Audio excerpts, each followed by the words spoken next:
The sound of his laughter cut through the phone speaker like shattered glass.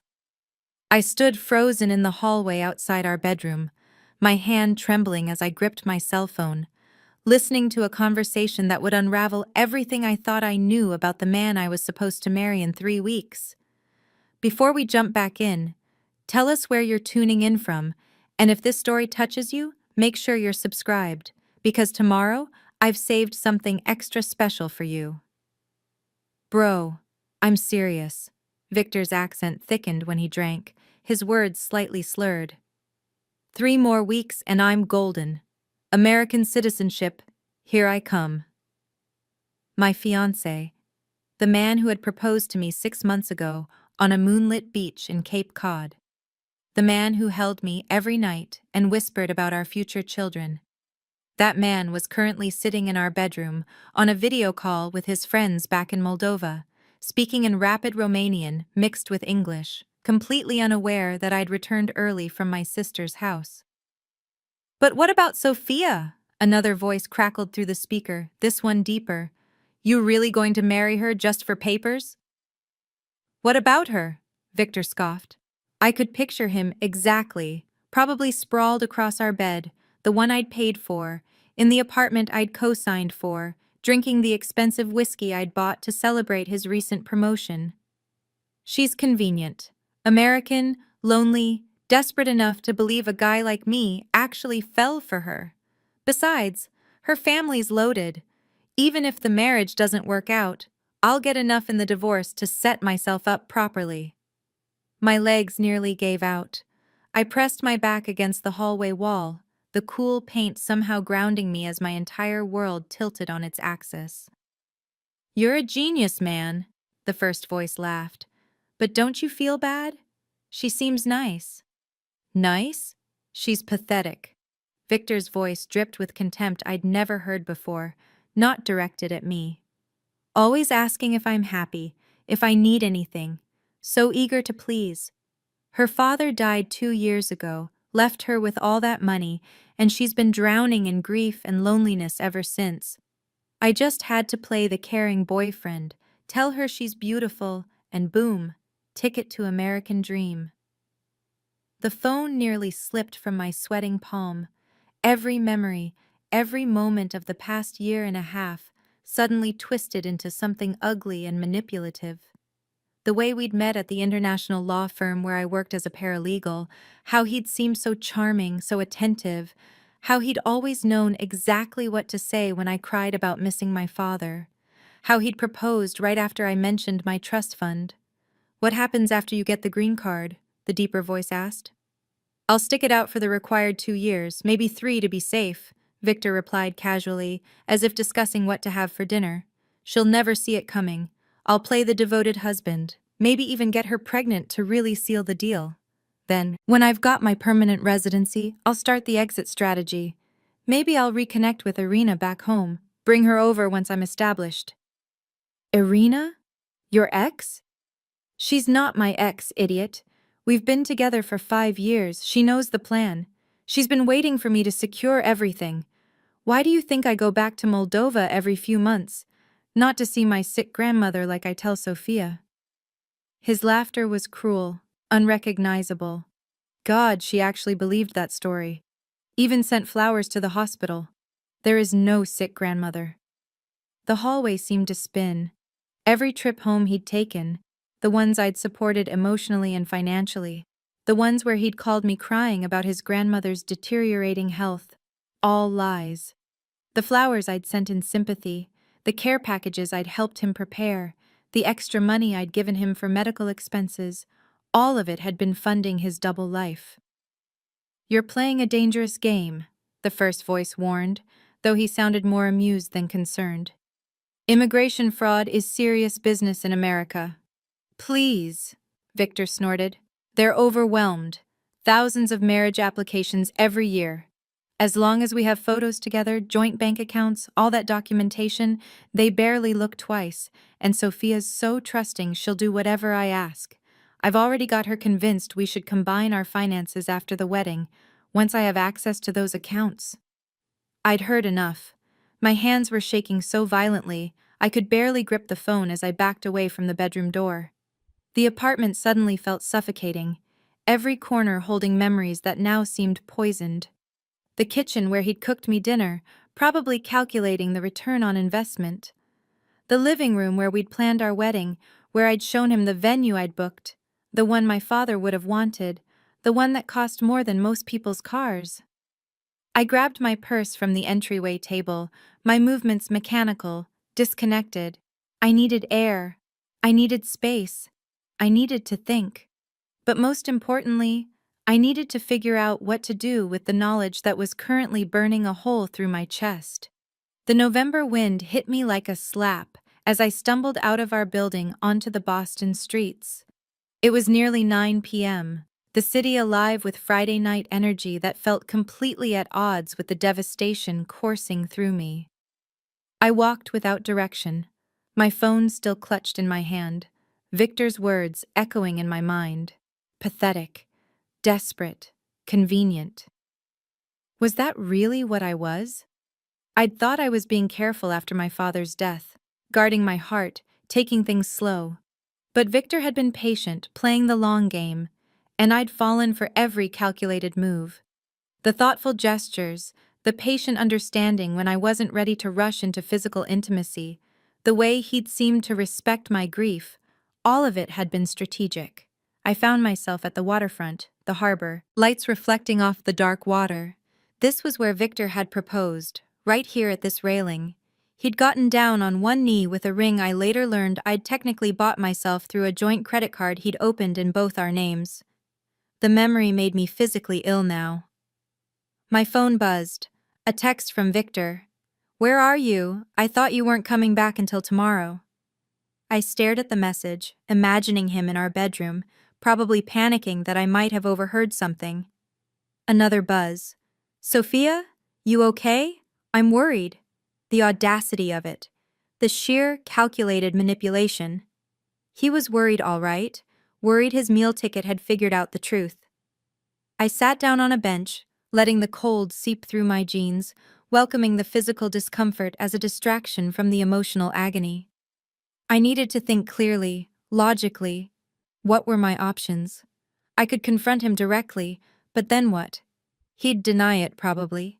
Gaslight me into thinking I'd misunderstood what I'd heard, or he'd apologize, cry, beg for forgiveness, promise to change, more manipulation, more lies. I could call off the wedding, but that wouldn't be enough. He'd taken nearly 2 years of my life, countless thousands of dollars, my trust, my grief, and weaponized all of it against me.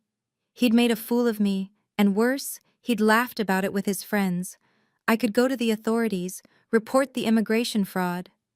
But I'd been part of it, even if unknowingly.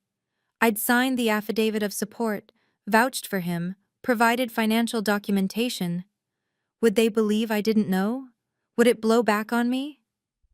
My father's voice echoed in my memory, something he'd told me when I was 16 and dealing with a girl who'd befriended me only to steal my boyfriend. "Sophia, sometimes the best revenge isn't quick, it's strategic. Make them think they've won right until the moment they lose everything." Dad had been a lawyer, a brilliant one. He'd taught me to think several steps ahead, to document everything, to build an airtight case before making a move. I'd been too grief-stricken to apply those lessons when Victor came into my life. Too vulnerable, too desperate for connection. But I wasn't that person anymore.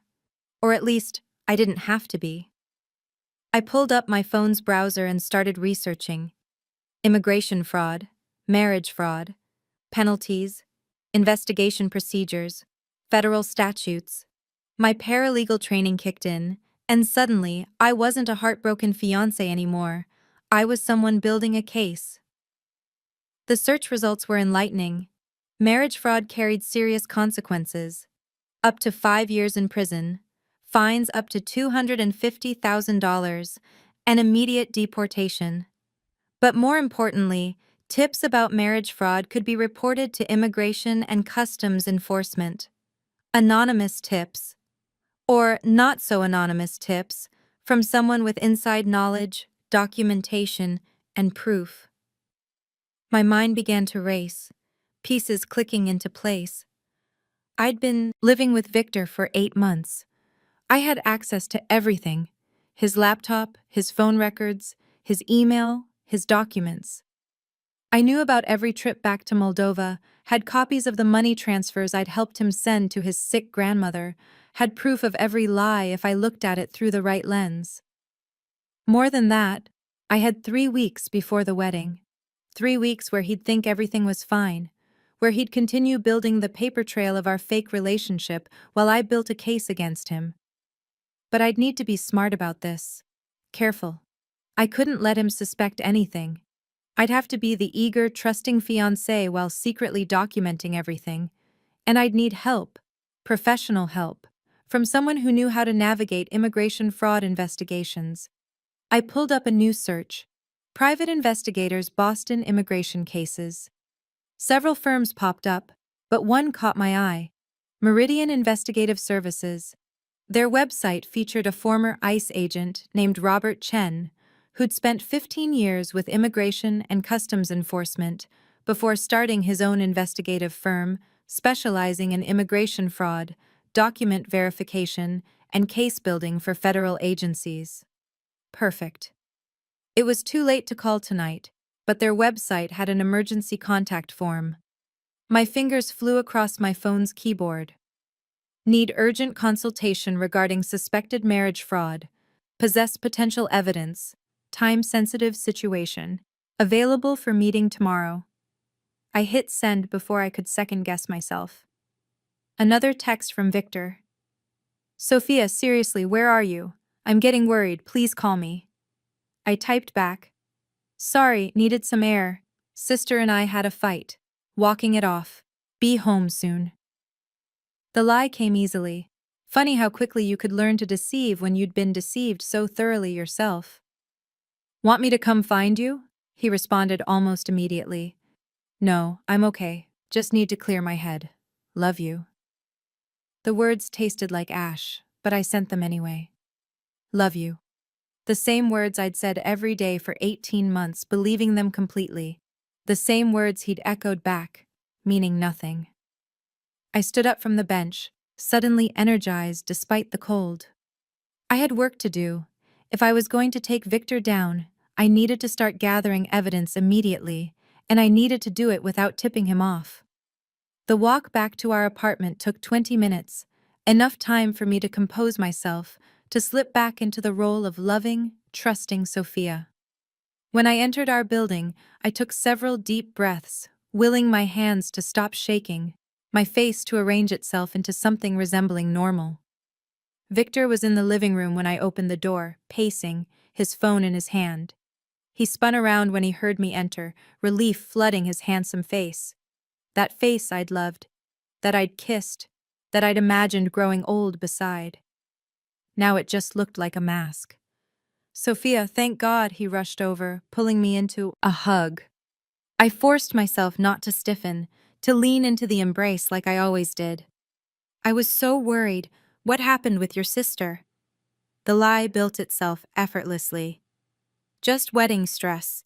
She thinks we're moving too fast, that I don't know you well enough. We got into it. His arms tightened around me. Hey, it's okay. Your sister's just being protective. That's normal. He pulled back, cupping my face in his hands, those dark eyes that had seemed so soulful now just empty. We know what we have. That's what matters. I nodded, letting a tear slip down my cheek. It wasn't hard. I had plenty of tears. I just had to make sure he thought they were about my sister, not about the conversation I'd overheard. I know, I whispered. Sometimes I worry I'm not enough. That you'll wake up one day and realize you could do better. It was a test, carefully crafted. The old Victor, the one I'd believed was real, would have reassured me with genuine warmth. Let's see what this Victor would do. Sophia, look at me, he said, his voice taking on that tender quality I'd once found so comforting. You're everything to me. You're beautiful, smart, successful. I'm the lucky one here. I can't believe I get to marry you. The words were perfect, practiced. He'd probably said the same thing to Irina about their arrangement. The thought made my stomach turn, but I smiled through it. "I'm sorry for being insecure," I said softly. "Planning this wedding, it's just bringing up a lot of emotions about my dad not being here." His expression shifted to concern, another perfectly calibrated response. "Of course it is. That's completely understandable. You know what? Why don't we take tomorrow and just relax? No wedding planning, no stress. Just us." "That sounds perfect," I said, meaning none of it. Tomorrow I had a different appointment to make. We spent the rest of the evening on the couch, watching a movie I couldn't focus on, his arm around my shoulders, his fingers playing with my hair. Every touch felt like a violation now, knowing the truth behind it. But I endured it, even responded appropriately, laughing at the right moments, snuggling closer when the movie's couple had their romantic scene. When we finally went to bed, Victor fell asleep quickly, his breathing evening out into the rhythm I'd grown accustomed to over the past months. I lay awake beside him, staring at the ceiling, my mind churning with plans. At 2 a.m., when I was certain he was deep in sleep, I carefully slipped out of bed. Our apartment was small, one bedroom, one bathroom, a combined living room and kitchen, but Victor had claimed the spare closet as his home office space. That's where he kept his laptop, his documents, his precious privacy. I'd respected that privacy before, never going through his things, trusting him completely. What a fool I'd been. The closet door opened silently. I'd been the one to oil the hinges last month, ironically enough. Victor's laptop sat on a small desk, closed. I knew his password. We'd shared them early in our relationship as a sign of trust. Another thing he'd weaponized. The computer came to life with a soft glow. I kept the brightness low, my ears attuned to any sound from the bedroom. My heart hammered in my chest as I opened his email. The first thing I found was a folder labeled Family. Innocuous enough. Inside were hundreds of emails in Romanian, mostly to an address I didn't recognize. I copied several into Google Translate. My hands started shaking again as the translations loaded. Messages to Irina, his girlfriend, current girlfriend. Messages from just days ago, talking about their future together in America. How he'd send for her once everything was settled with me. How much he missed her. How this was all temporary, just business. I wanted to vomit. Instead, I grabbed my phone and started taking photos of every email, every message, building my evidence file. There were financial documents too, bank statements from a Moldovan account I'd never known existed, showing regular deposits. My deposits, I realized, recognizing the amounts. The money I'd been sending for his grandmother's medical care had been going straight into a savings account. There were Word documents next, practice scripts for the marriage interview, answers to questions immigration might ask, all carefully coordinated to make our relationship sound authentic. Notes about my favorite foods, my daily routines, intimate details about my life that he'd collected like an anthropologist studying a subject, not a fiancé loving his partner. The most damning thing I found was a timeline document, clinically outlining his entire strategy. Dates he'd initiated certain relationship milestones, when he'd proposed, and why that timing was optimal, projected dates for getting his conditional green card, then his permanent residency, then the divorce. It was all there, a business plan with me as the unwitting investor. I photographed everything, my phone's storage filling up with evidence. By the time I heard Victor stir in the bedroom, I documented enough to bury him. I closed the laptop exactly as I'd found it, crept back to bed, and lay down, my heart still racing. "Can't sleep?" Victor's sleepy voice made me jump. "Just restless," I whispered back. "Go back to sleep." He reached for me, pulling me against him, and I had to suppress a shudder. His arm draped over my waist felt like a python coiling around its prey. Morning couldn't come fast enough. At 7 a.m., I got up, showered, and told Victor I needed to run some errands, Last-minute wedding stuff I wanted to handle myself. He barely looked up from his phone, probably texting Irina, and waved me off with a distracted kiss on the cheek. I drove straight to a 24-hour pharmacy and printed out every photo I'd taken from my phone, spending nearly $40 on printing costs. Then I stopped at an office supply store and bought a 3-ring binder, dividers, and document protectors. If I was building a case, I was going to do it right, the way my father had taught me. By 9 a.m., I was sitting in a coffee shop 3 blocks from Meridian Investigative Services, organizing my evidence into categories: financial fraud, relationship timeline, communications with Irina, immigration document manipulation, false statements. Each section grew thick with printed emails, photos, and screenshots.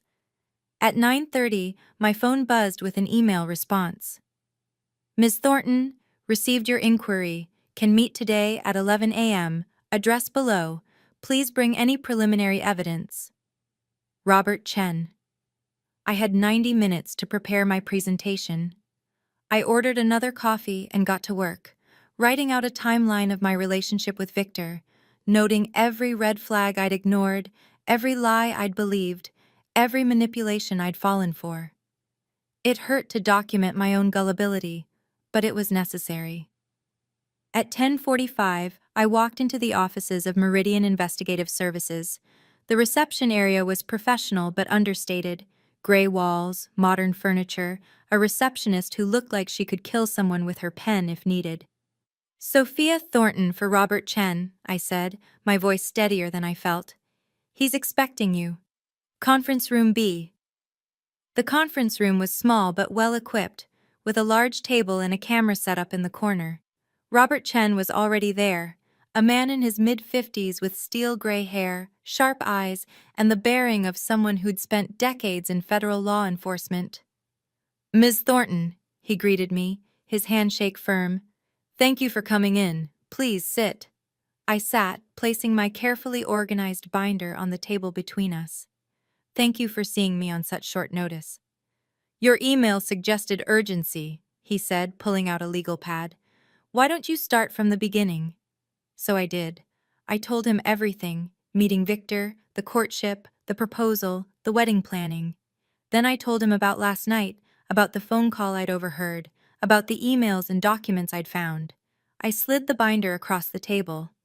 Robert Chen didn't interrupt once. He took notes, asked occasional clarifying questions, and reviewed my evidence with the methodical attention of someone who'd done this hundreds of times. When I finished, nearly an hour had passed, and I felt emotionally drained.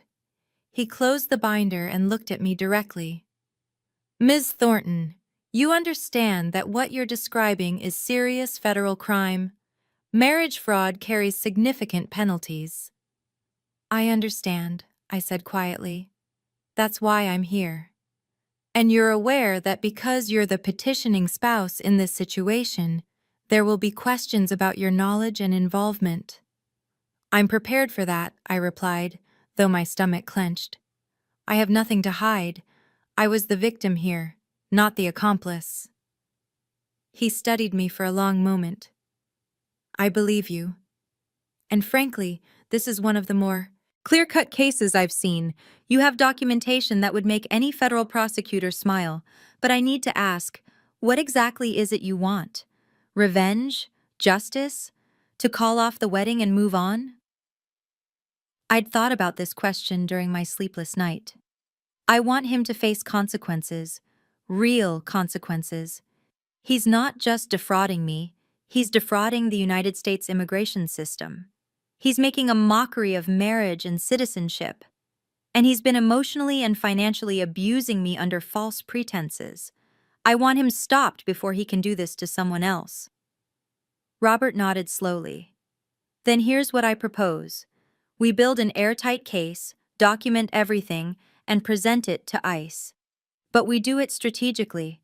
If we move too quickly, if we tip him off, he might flee the country. We need to let him think everything is proceeding normally. You mean continue with the wedding preparations? For now, yes. Give us time to verify everything you found, gather additional evidence, coordinate with federal authorities. These cases can take weeks to properly build. He paused. Can you do that? Can you maintain the charade while we work behind the scenes? I thought about Victor's arms around me last night, his lies, his casual cruelty when he thought no one was listening. I thought about Irina, waiting in Moldova for her turn to be brought to America on false pretenses. I thought about my father, who taught me to never let anyone make a fool of me twice. Yes, I said firmly, I can do that. Good. Robert Chen pulled out a contract. Then let's make this official. I'll need you to sign some paperwork, and then we'll discuss strategy. I have contacts at ICE who specialize in marriage fraud investigations. With your evidence and testimony, combined with proper surveillance and investigation, we can build a case that will not only get him deported, but potentially prosecuted. As I signed the paperwork, I felt something shift inside me. The heartbreak was still there, raw and bleeding, but it was joined by something else now: determination. Victor had made a terrible mistake when he chose me as his mark. He'd assumed I was weak, pathetic, easy to manipulate. He was about to learn how wrong he'd been. Over the next 2 hours, Robert Chen walked me through the process. He'd assign investigators to surveil Victor, document his communications, track his movements. They'd coordinate with ICE to open an official investigation. Meanwhile, I'd continue playing the role of dutiful fiancé, gathering whatever additional evidence I could, keeping Victor comfortable and unsuspecting. There's one more thing, Robert said as we wrapped up. When the time comes to execute this, when we bring in federal agents, it needs to be done in a way that prevents him from fleeing or destroying evidence. Do you have any upcoming events where his presence would be guaranteed? Where he'd be expecting to be? I thought for a moment and then it hit me. We have our interview scheduled with USCIS in 2 weeks. The marriage eligibility interview. He has to be there. Robert smiled, and it wasn't a kind smile. Perfect. That gives us exactly the timeline we need. We'll have investigators shadow him until then, gather everything we can, and coordinate with ICE to have agents present at that interview. He'll think he's one step away from his green card. Instead, he'll be facing federal charges. The poetic justice of it made my chest tight. Victor, walking into what he thought was his victory, only to find his complete destruction waiting. There's something else, I said, pulling out my phone. I recorded part of his conversation last night, the one where he admitted everything. Is that admissible? Robert Chen took my phone, listened to the audio, and his smile widened. Massachusetts is a one-party consent state for recordings. You're one of the parties in your own home. This is absolutely admissible, and it's damning. Ms. Thornton, you've done 90% of our work for us. When I finally left Meridian Investigative Services at 2 p.m., I felt transformed. The broken, devastated woman who'd stumbled along the waterfront last night was gone. In her place was someone harder, sharper, focused. I had 2 weeks to be the perfect fiancé while Robert Chen and his team built their case. 2 weeks to smile and plan and pretend, all while knowing exactly how this story would end. My phone buzzed with a text from Victor. "Where are you? I'm making lunch." I typed back, "On my way home. Can't wait to see you. Love you." The lies still tasted like ash, but now they had purpose. Every deception, every false smile, every tender word I didn't mean, they were all building towards something. Not just revenge, though that would be sweet, but justice. Real, federal, life-altering justice. I drove home thinking about my father, wishing he could see this. He'd always told me I was stronger than I thought, smarter than I gave myself credit for. I'd doubted that after he died, especially when Victor came into my life and made me feel small and desperate. But Dad had been right. I was strong enough to do this, smart enough to pull it off, and determined enough to see it through to the end, no matter what it cost me emotionally. When I walked back into our apartment, Victor greeted me with a kiss and a plate of pasta. "I missed you," he said, and I could almost believe the warmth in his eyes was real. Almost. "I missed you too," I replied, sitting down at the table, accepting the meal he'd prepared. We ate together, talking about wedding plans, laughing at some joke he made, playing the parts we'd both been assigned in this drama. The difference was, I now knew exactly how the final act would unfold, and Victor had no idea that with every day that passed, with every lie he told and every manipulation he attempted, he was sealing his own fate. The trap was set, the evidence was compiled, the authorities were coordinating. All I had to do was wait, smile, and let him believe he'd won. In 2 weeks, when we walked into that USCIS office for what he thought was his golden ticket to American citizenship, he'd find out that he hadn't won anything at all. He'd lost everything, including his freedom, and I'd be there to watch it happen. The next 2 weeks passed in a surreal blur of double lives and calculated performances. Every morning, I woke up beside Victor and played the role of excited bride-to-be. Every afternoon, I met with Robert Chen's team, reviewing surveillance footage, signing affidavits, and preparing for what they were now calling Operation Final Vows. The investigators had been thorough. They'd tracked Victor's every move, documented 3 separate calls to Irina where he'd laughed about how easy I was to manipulate, and even caught him meeting with another Moldovan man who was apparently running a similar scheme with a woman in Connecticut. The web of fraud was bigger than just Victor and me. "We've coordinated with ICE," Robert told me during our final meeting, the day before the USCIS interview. "They'll have agents stationed inside and outside the building. The moment Victor confirms his fraudulent intent during the interview, they'll move in." "What about me?" I asked, my voice steadier than I felt. "What happens to me during all this?" "You'll give your statement, cooperate fully, and walk away clean. You're the victim here, Sophia. The evidence makes that crystal clear."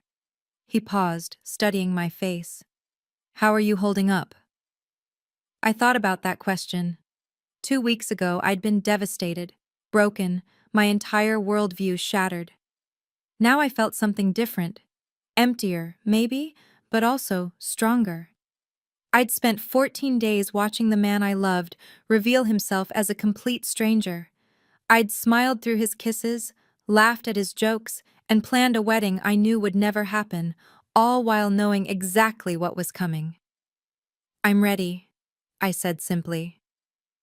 That night, Victor was particularly affectionate. We lay in bed, his arms around me, and he talked about our future with such convincing warmth that I almost understood how I'd fallen for it the first time. "Just think," he murmured against my hair. "Tomorrow we start the official process. In a few months we'll be fully approved, and then we can really start our life together. Maybe we'll buy a house, start thinking about kids." Kids. With Irina waiting in Moldova. The casual cruelty of it made me sick. "I can't wait," I whispered back, and I meant it, though not in the way he thought. The next morning arrived cold and gray, fitting weather for what was about to unfold. I dressed carefully in the outfit Victor and I had chosen together for the interview, a conservative navy dress, professional but warm, the perfect outfit for a loving wife-to-be. Victor wore a suit I'd bought him, looking handsome and nervous in equal measure. In the car on the way to the USCIS office in downtown Boston, he kept glancing at me, offering reassuring smiles. "Don't be nervous," he said, squeezing my hand. "We've practiced all the questions. We know each other inside and out. This is just a formality." "I know," I replied, returning the squeeze. "I trust you." The lie came so easily now. We arrived at the federal building at exactly 9:30 for our 10 a.m. appointment. Security was tight, as always with government buildings. We went through metal detectors, had our IDs checked, and were directed to the 3rd floor, USCIS interview rooms. What Victor didn't know was that Robert Chen and two ICE agents were already in the building, coordinating with USCIS officials. What he didn't know was that our interview room had been specially prepared with recording equipment. What he didn't know was that the friendly immigration officer who would be conducting our interview had been fully briefed on the situation. We sat in the waiting area, Victor's knee bouncing with nervous energy. I placed my hand on his leg, stilling it, playing my part perfectly. "Mr. Davidescu, Ms. Thornton?" A woman in her 40s appeared, holding a clipboard. "I'm Officer Patricia Morrison. Please follow me." We walked down a hallway lined with interview rooms, each with a small window in the door. Officer Morrison led us to room 7, a small space with a desk, 3 chairs, and an American flag in the corner. It looked exactly like every immigration interview room I'd ever seen in documentaries. What Victor couldn't see was the camera hidden in the smoke detector, or the two-way mirror that had been installed last night, or the 4 federal agents watching from the adjacent room. "Please sit," Officer Morrison said pleasantly, taking her seat across the desk. She opened a thick file, our application, I assumed, though I knew it contained much more than that now. "This should take about 45 minutes. I'll be asking questions about your relationship to verify the legitimacy of your marriage petition." "Of course," Victor said, his accent thickening slightly with nerves. "We understand." Officer Morrison smiled and began with the standard questions. How did we meet? When did we start dating? When did Victor propose? We answered in tandem, our stories perfectly synchronized because they'd actually happened, even if Victor's motivations had been lies the entire time. "Ms. Thornton," Officer Morrison turned to me, "can you tell me about a typical day in your household?" I described our routine, the morning coffee ritual, the evening cooking, the weekends spent exploring Boston. All true, all documented in the photos we'd submitted with our application. "And Mr. Davidescu, what would you say attracted you to Sophia?" This was it. This was where Victor would weave his lies, and I had to sit here and listen without breaking. "Everything about her," Victor said, reaching for my hand. I let him take it, felt his fingers interweave with mine. Her kindness, her strength, especially after losing her father. She's beautiful, intelligent, successful. I knew from our first conversation that she was special. Officer Morrison nodded, making notes. "And your intentions in marrying Ms. Thornton, can you describe them for me?" "I love her," Victor said simply, squeezing my hand. "I want to build a life with her here in America. She's my future." The words were perfect, exactly what he was supposed to say. But Officer Morrison wasn't finished. "Mr. Davidescu, I need to ask you some questions about your visa status and work authorization." She pulled out additional documents. "You've been in the United States for 3 years on a work visa, correct?" "Yes, that's correct." "And that visa expires in 4 months?" Victor's hand tightened almost imperceptibly on mine. "Yes, which is why the timing of our marriage it works out well." "I see." Officer Morrison's tone remained neutral, but something had shifted in the room's energy. "And if this marriage petition is denied, what are your plans?" "It won't be denied," Victor said, a hint of defensiveness creeping into his voice. "Sophia and I love each other. This is a legitimate marriage." "Of course," Officer Morrison said smoothly. "I'm just asking hypothetically. If for some reason your petition was denied and your work visa expired, what would you do?" Victor hesitated for just a second too long. "I suppose I'd have to return to Moldova, but that's not going to happen." "We have all the documentation." "Yes, your documentation is quite extensive." Officer Morrison opened the file wider, and I caught a glimpse of printouts, emails, screenshots, bank records, my evidence. Perhaps too extensive. "Mr. Davidescu, are you familiar with Title 8, United States Code, Section 1425? The blood drained from Victor's face. No, I don't." "Immigration fraud," Officer Morrison said calmly. Specifically, entering into a marriage for the purpose of evading immigration laws. It's a federal crime. What are you talking about? Victor's voice rose, his hand crushing mine now. This is legitimate. Sophia, tell her.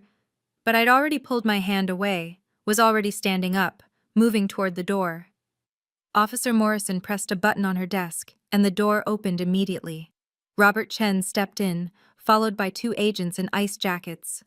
Victor's face went from confused to horrified in the span of a heartbeat. He looked at the agents, at Officer Morrison, at Robert Chen, and finally at me. Sophia? His voice cracked. What? What is this? This is justice, I said quietly, and my voice didn't shake at all. I know everything, Victor. About Irina, about your plan, about every single lie you've told me. You don't understand, he started, rising from his chair, but the ICE agents moved forward. Victor Davidescu, one of them said, pulling out handcuffs. You're being detained by Immigration and Customs Enforcement on suspicion of marriage fraud. You have the right to remain silent. No. Victor's composure shattered completely. Sophia, please, whatever you think you know, you're wrong. I love you. This is all a misunderstanding. I stood there watching him panic, watching him try one last manipulation, and felt nothing but cold satisfaction. I heard you, Victor, 2 weeks ago, on the phone with your friends, talking about how pathetic I am, how this was all just a strategy for your green card, how you were planning to bring Irina over once you'd secured your citizenship. His face went ashen. He looked at the agents, desperately searching for a way out that didn't exist. We have recordings of multiple phone conversations, Robert Chen said, stepping forward with a folder. Emails between you and Irina Popescu dating back 5 years. Financial records showing you've been siphoning money from Ms. Thornton under false pretenses. Documentation of your entire scheme. I want a lawyer, Victor said, his voice barely above a whisper. You'll get one, the ICE agent said, finishing cuffing him. But right now, you're coming with us. As they led him toward the door, Victor turned back to me one last time. The mask was completely gone now. No more charming boyfriend, no more tender fiancé, just anger and desperation. You bitch, he hissed. Do you have any idea what you've done? I gave you everything. I made you feel loved. You gave me lies, I said, my voice steady and clear. And you made me feel like a fool. But that ends today. They took him out, his protests echoing down the hallway until they faded into nothing. The room felt suddenly too quiet, too empty. Officer Morrison stood up, her professional demeanor softening slightly. Ms. Thornton, I need to commend you on your bravery in coming forward. We see dozens of marriage fraud cases every year, and rarely do we get this level of cooperation from the victimized party. I just wanted him stopped, I said, and suddenly I felt exhausted, the adrenaline draining away. Robert Chen guided me to a chair. It's not over yet. You'll need to give a full statement to ICE, potentially testify if this goes to trial. But the hard part is done. Over the next 3 hours, I sat in a different federal building, in a different interview room, and told my story to ICE investigators. I went through every detail, every lie, every manipulation. They recorded it all, added it to the mountain of evidence that would ensure Victor Davidescu never set foot in the United States again. By the time they finished with me, it was nearly 4 p.m. Robert Chen walked me out to my car, where I sat for a long moment, my hands on the steering wheel, staring at nothing. What happens now? I asked him. Victor will be held in detention while his case is processed. Given the evidence, he'll almost certainly be deported. There may be criminal charges as well, fraud, possibly theft if the DA wants to pursue the money angle. Irina Popescu has been flagged in the system. She'll never get a visa to the United States now. Good, I said, and meant it. As for you, Robert continued gently, you go home, you heal, you move forward. This isn't your fault, Sophia. None of it. I nodded, not trusting my voice. He patted my shoulder once and walked away, leaving me alone in the parking garage.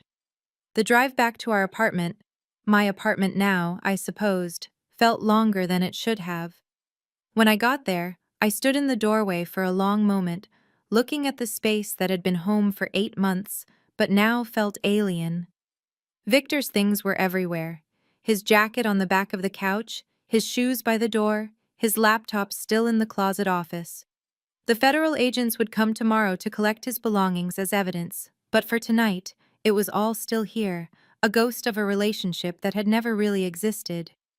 I walked to the bedroom, to the nightstand where I kept a framed photo of my father. I picked it up, studying his face, the kind eyes and knowing smile.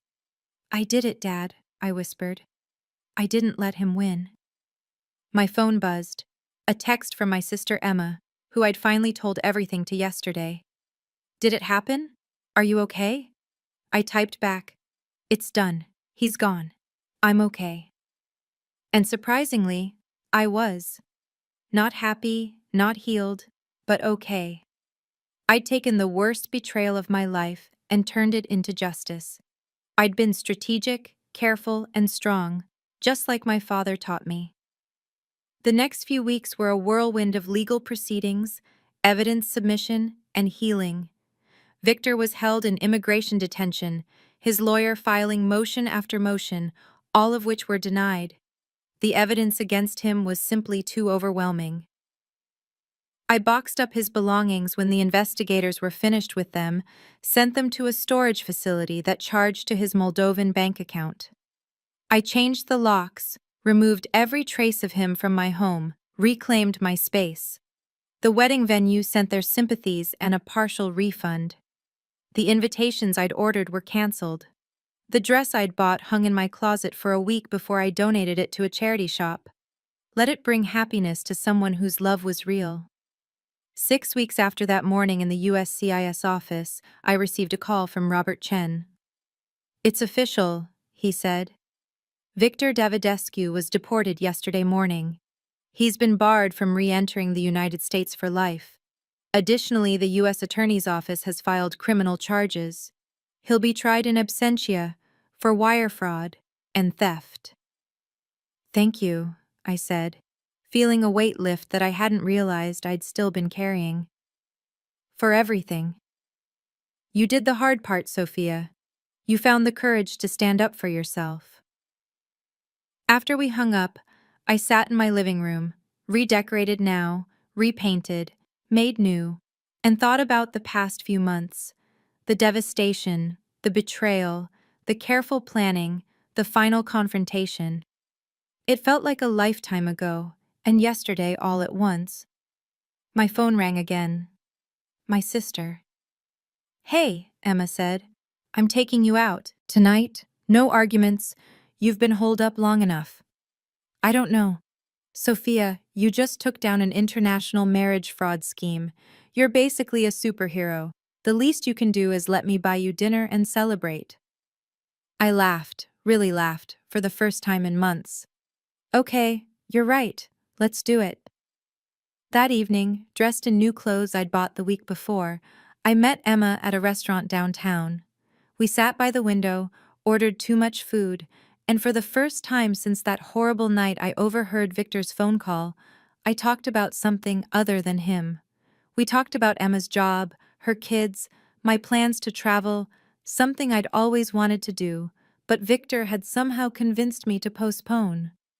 We talked about Dad, sharing favorite memories, laughing at his terrible jokes that we both still remembered. "You know what he'd say about all this?" Emma asked, raising her wine glass. "What?" "That you're exactly as strong as he always knew you were. That he's proud of you." She clinked her glass against mine. "I'm proud of you too." The tears came then, but they were clean tears, healing tears. I let them fall, not ashamed, not broken, just human. 3 months later, I was on a plane to Prague, my father's hometown, a trip I'd always dreamed of taking. I'd sold the apartment, too many bad memories, and bought a smaller place in a different neighborhood. I'd changed jobs, moving to a different law firm where no one knew my story. I was rebuilding, piece by piece, the life that Victor had tried to steal from me. Sometimes I thought about him, wondered if he was back in Moldova, if Irina was still waiting for him, if he'd tried to run the same scheme on someone else. But mostly, I didn't think about him at all. I thought about myself instead. About the strength I'd found, the justice I'd pursued, the life I was reclaiming. I thought about my father and the lessons he'd taught me about standing up for yourself, about documentation and strategy, about never letting anyone make you less than you are. Victor had called me pathetic, desperate, convenient. He'd seen my grief as weakness, my love as gullibility, my trust as something to exploit. He'd been wrong about all of it. I wasn't pathetic. I was resilient. I wasn't desperate. I was determined. I wasn't convenient. I was formidable. And when I'd overheard that phone call, when I'd learned the truth about who he really was and what he really wanted, I hadn't fallen apart. I'd fought back with every tool at my disposal: evidence, investigation, federal law, and my own unshakable resolve. Victor Davidescu had thought he could use me as his ticket to American citizenship. Instead, he'd bought himself a one-way ticket to deportation, criminal charges, and permanent banishment. Some people might call what I did revenge. I called it justice. And as I sat in that airplane, watching Boston disappear beneath the clouds, heading toward a future that was entirely my own, I felt something I hadn't felt in a long time: peace. Victor had tried to steal my life, my money, my trust, my future. He'd tried to make me a victim of his carefully orchestrated fraud. But in the end, the only person who lost everything was him. And I got my life back. That was worth more than any green card, any citizenship, any carefully planned scheme. I'd learned the hardest way possible that love requires trust, and trust requires truth. Victor had given me neither. But I'd given myself something more valuable than either. I'd given myself justice, closure, and the knowledge that I was strong enough to stand up for myself, even when it hurt, even when it meant confronting the most painful betrayal of my life. As the plane leveled off and the flight attendants began their service, I pulled out my journal, a new habit I'd started in therapy, and wrote a single entry. Today I'm flying to Prague to see Dad's homeland. I'm doing it alone, but I'm not lonely. I'm free. Victor thought he could use my grief and vulnerability against me. Instead, he taught me that I'm stronger than I ever knew. I survived his deception, exposed his fraud, and reclaimed my life. This trip isn't about running from what happened. It's about running toward everything I still want to do, to be, to experience. Dad would be proud. I'm proud of myself, and that's enough. I closed the journal and looked out the window at endless sky. Somewhere far below, Victor was living with the consequences of his choices, and somewhere up here, 30,000 feet above the earth, I was finally free. The wedding that never happened, the love that was never real, the life he tried to steal, all of it was behind me now. Ahead was everything else: possibility, adventure, healing, and eventually, when I was ready, maybe even love again. Real love, this time.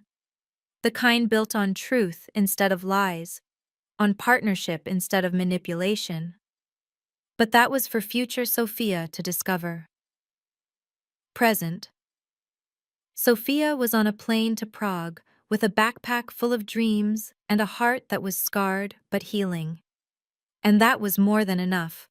Victor had said he was marrying me for a green card, laughing about it with his friends, secure in the belief that I'd never know, never find out, never fight back.